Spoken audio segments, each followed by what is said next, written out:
CVPR 2026 Part 3, Agentic Sensors. So this is a tidbit from one of the workshops which looks at advanced sensors, and I chose to dive a little deeper into Gordon Betzstein's agentic sensor idea.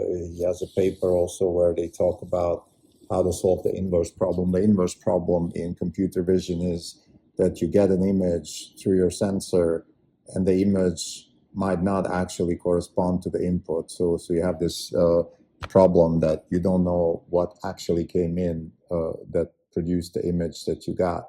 And in order to solve that problem, you can use, and I think that's where the agentic idea comes into play, you can use a diffusion model that helps the sensor or has some intelligence embedded in the sensor that helps the sensor actually iteratively find out what the actual image could look like. Now, the actual technical details are in the paper, in the show notes.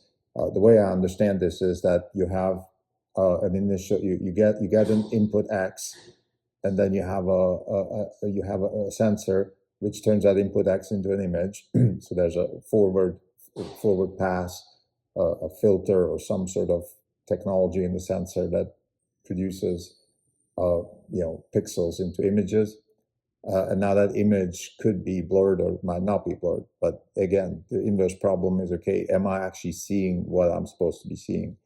And the way Gordon et al. Solve this is they take a guess of the blurred image. So there's a dummy variable for the blurred image, which is, the guess is roughly what you actually see.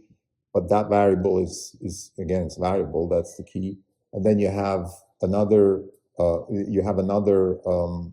variable, which is you actually generate through the diffusion model. You take what you got, so you take the guess, and you use the diffusion model to create a natural image.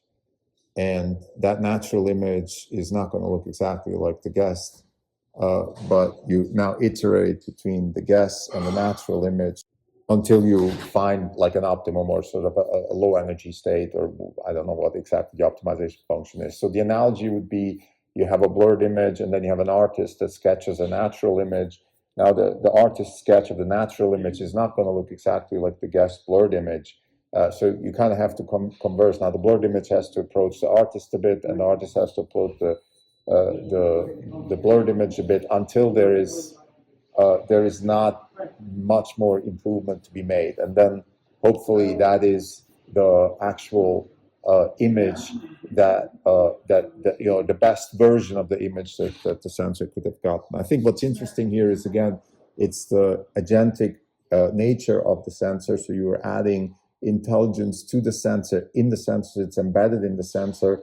I don't know exactly about compute and things along those lines, but again, in Betzstein's presentation, which I unfortunately wasn't able to attend, towards an agentic sensor system, I think that's part of the idea. There's probably more to it, but I guess if I zoom out a little bit here the Orange Capital Partners, our focus is on robotics. So what we're doing here in this particular workshop, we're developing sensors that are intelligent and can improve, amongst other things, the quality of the vision itself. So we don't have to outsource this to compute. We don't have to use maybe other parts of the compute stack to solve for the inverse problem. We can embed this in the sensors. And I think this is very interesting.